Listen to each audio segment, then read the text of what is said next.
Coucou les Natural Beauties, une fois de plus, bienvenue sur ma chaîne. J'espère que vous allez tous bien parce que moi je me porte à merveille. En fait, aujourd'hui je reviens vers vous avec une nouvelle vidéo. Aujourd'hui nous allons, je vais me prêter au jeu et je vais répondre à toutes vos questions. Les questions que vous m'avez envoyées sur mes réseaux sociaux, que ce soit Instagram, mon compte Facebook qui est privé pour l'instant. Mais je vais en créer un public bientôt, je l'espère. Et voilà quoi. Donc, sans plus tarder, nous allons donc passer par la première question juste après le générique. Mais avant ça, si c'est ta première fois de passer par ici et de voir ma tête, donc n'hésite pas à t'abonner, à liker et surtout d'activer la cloche de notification pour ne pas manquer mes prochaines publications. Bon voilà, on se retrouve après le générique pour répondre à toutes vos questions.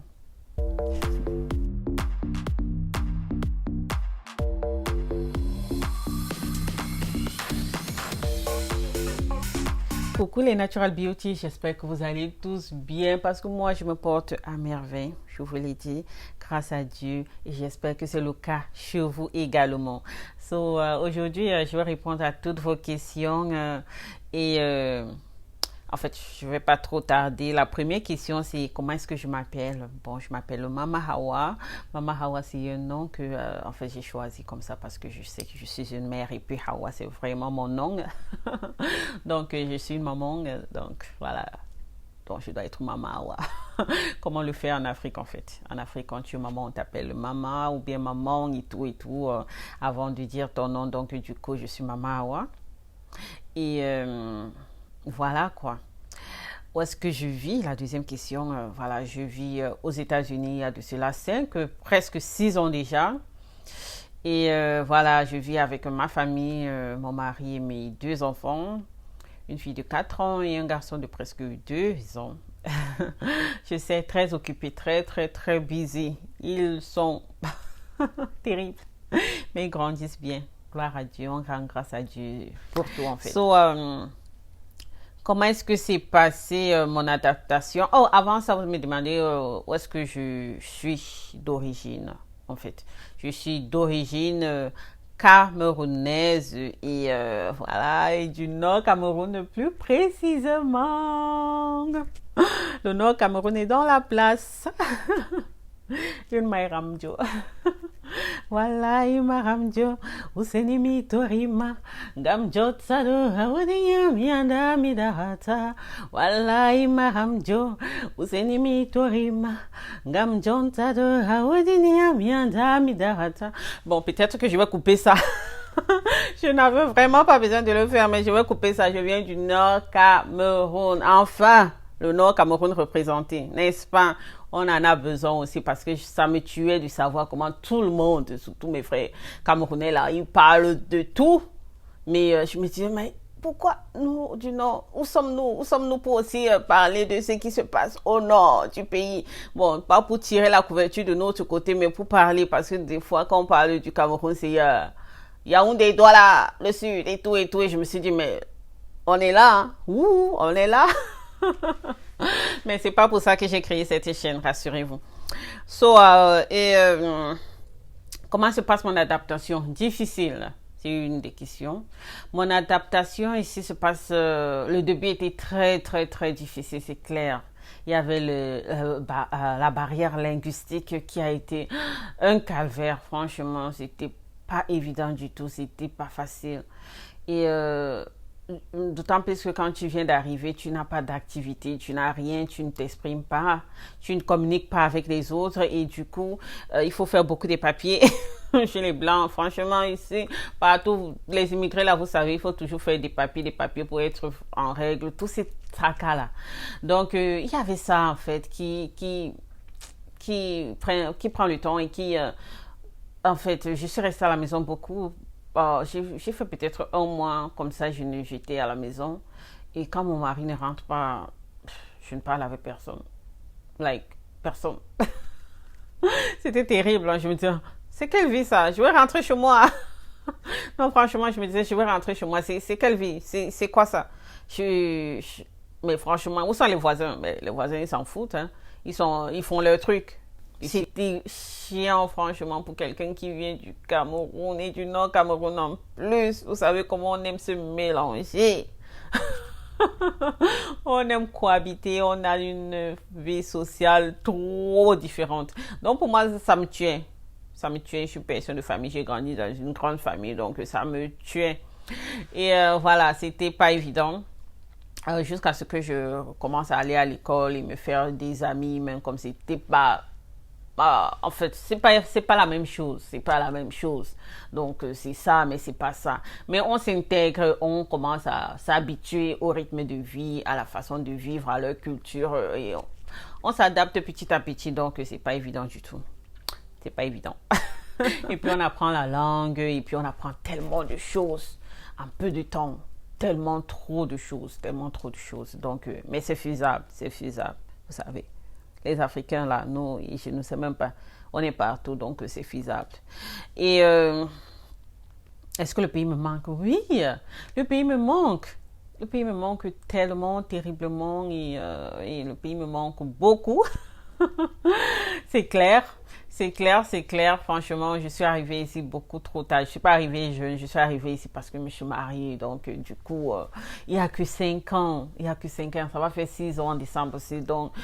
Donc j'ai encore le réflexe. J'ai tous mes réflexes du pays, gars. J'ai mes réflexes intacts.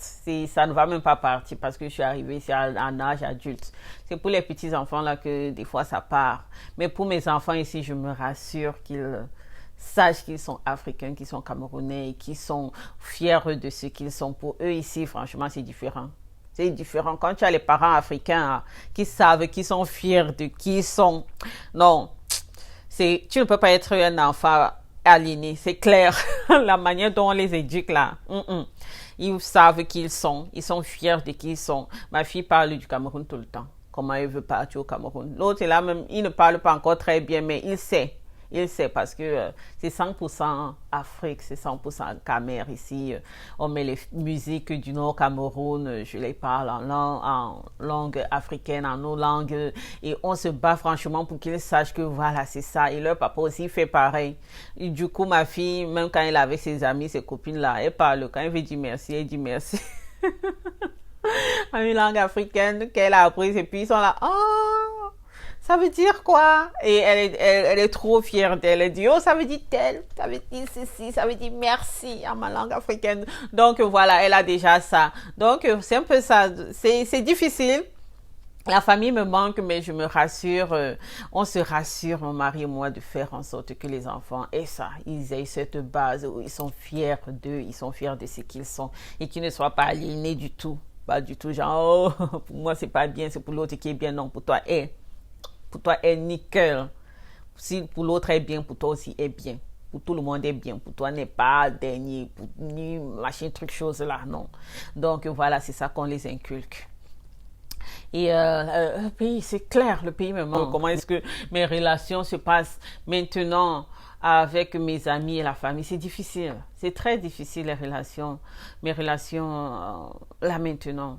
En tout cas, comme toute relation à distance. Que ça soit une relation à distance amoureuse, amicale ou familiale, c'est compliqué, c'est très difficile. C'est franchement difficile, mais c'est faisable.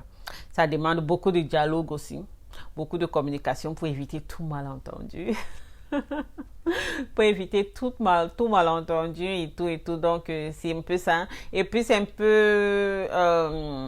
voilà, c'est de temps en temps qu'on on communique en fait, on communique de temps en temps parce que les gens ont grandi.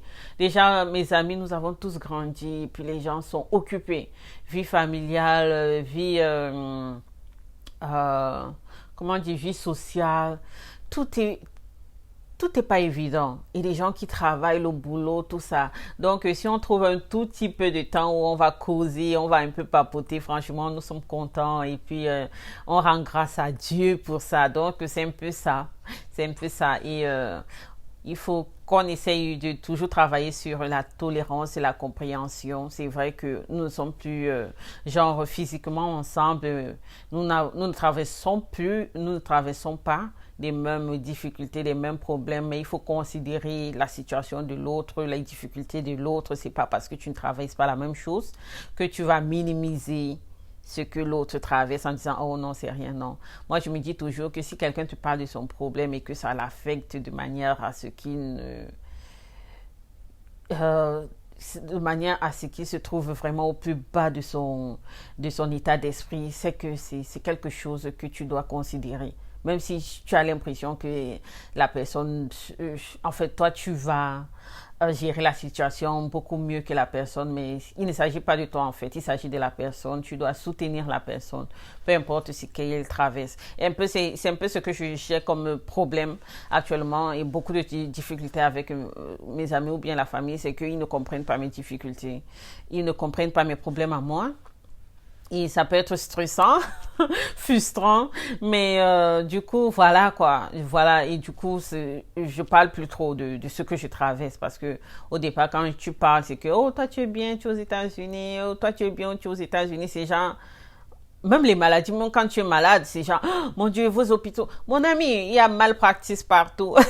Même quand tu pars à l'hôpital, tu as peur. Et tu as peur, tu pries. Parce que tu ne veux pas tomber sur un médecin qui fait mal son boulot ou que la machine a lâché ou bien un truc comme ça. Et il faut aussi avoir l'argent. C'est cher. C'est cher, c'est cher, c'est cher. Et c'est pas évident. C'est pas évident. Franchement, c'est pas évident du tout. Et c'est un peu ce genre de choses en fait. C'est un peu cette incompréhension qui arrive. Mais du coup, c'est pas évident. C'est gérable avec le dialogue. Il faut beaucoup dialoguer. Il faut être vrai. Il faut être vrai. Et puis, la dernière question est pourquoi as-tu créé une chaîne YouTube? Ça, c'est une très bonne question, en fait. Une chaîne YouTube, pourquoi? Parce que je voulais une plateforme à moi, en fait. Une plateforme à moi où je vais échanger avec des personnes. Une plateforme où nous serons vrais, où nous serons, en fait, réels, où nous serons positifs, où nous allons nous encourager et nous allons nous partager nos petites astuces du quotidien. En fait, une plateforme franchement très véridique, hein, parce que je ne voulais pas être ce genre de benguiste, genre qui va venir vendre vendre le rêve à tout le monde, genre oh je suis dans tel hôtel, oh je suis ici, là, je vais vous montrer les réalités de Mbeng. Les réalités, c'est que c'est vraiment difficile. Il faut se retrousser les manches. La seule bonne chose, c'est que le dollar dépasse le franc CFA. Quand on envoie l'argent de l'autre côté, c'est un peu beaucoup. Et les gens pensent que nous sommes riches, non? Franchement, les factures de courant, en fait, les factures d'électricité, d'eau et l'essence, tout est cher, même à manger en fait. Tout est cher. Quand tu vis ici, franchement, ton salaire, c'est rien. Ça va tellement vite. Il faut seulement, parce que voilà, quand tu es immigré, tu sais comment jongler. Tu fais ton jonglage, un genre. Donc, quand ça sort un peu là, tu vois qu'il faut que j'envoie un peu au pays. Donc, quand tu envoies là-bas, ça sort beaucoup. Les gens disent, oh mon Dieu, elle est trop riche là-bas ou bien ils sont trop riches. Non, c'est le jonglage. Le jonglage, je vous assure. Donc, c'est un peu pour ça que j'ai fait cette chaîne, pour être réel, pour être vrai. Là, comme ça, vous pouvez me poser vos questions, franchement. Et je vais vous répondre, franchement. Ici, c'est bosser. Bosser, bosser, bosser. Le blanc ne te donne pas ton argent. Son argent ne te donne pas son argent aussi facilement. Il faut que tu bosses. Il faut qu'il sente que tu as vraiment bossé. Tu as voir. Là, comme ça, tu vas voir ce que tu vas voir. Et puis, ça aide aussi. C'est un peu ça. Donc, c'est un peu ça ma plateforme, c'est le réel. Je peux venir là, pas maquillée du tout, comme je peux venir là, juste avec mon pyjama. Et puis, le problème, c'est, le plus important, c'est l'échange, quoi. C'est l'échange qu'on se fait, la manière dont on grandit ensemble, c'est pas toujours le physique. C'est pas toujours le physique. Donc, c'était un peu ça le message que je voulais faire passer. Et aussi pour encourager les mamans, que voilà, c'est pas aussi évident d'avoir les tout petits, s'occuper de la famille et puis s'occuper de notre quotidien, le boulot et autres. Donc, je voulais que les mamans voient quelqu'un qui... qui montre la réalité, enfin, en fait, comment c'est dur, comment, voilà, des fois on est malade et tout, et On n'a pas le choix, on doit être fort, on doit être forte pour les enfants. On n'a pas le droit de vraiment tomber malade parce que franchement, qui va prendre soin des enfants? Comment est-ce que ça va se passer? Et c'est un peu ça. Je voulais montrer la réalité de Mbeng. De montrer vraiment la réalité de Mbeng. En fait, c'est un peu ça. C'est un peu ça. Donc, je pense que j'ai répondu à toutes les questions. Si vous avez d'autres questions, pas de panique. Laissez-les dans la barre des commentaires et je vais faire une autre vidéo où je vais répondre. Même si vous avez quel genre de questions concernant les États-Unis. Bon, voilà, je vais parler de ce que moi je connais. Peut-être que ça peut aider quelqu'un d'autre là-bas. Donc, c'est un peu ça. Et ces histoires-là, c'est chacun qui a sa chance, comme on dit au pays. Au pays, on dit c'est chacun qui a sa chance et ce qui est vrai. Donc, voilà, donc je vous envoie beaucoup d'ondes positives. Et puis, peu importe ce que vous êtes en train de faire pour changer votre vie, continuez à le faire parce que ça va payer, ça va payer, ça finit toujours par payer. Tant que Dieu n'a pas dit son dernier mot, c'est possible. Donc, voilà. Sur ce, je vous fais de gros bisous. On se retrouve dans une prochaine vidéo. Bye bye.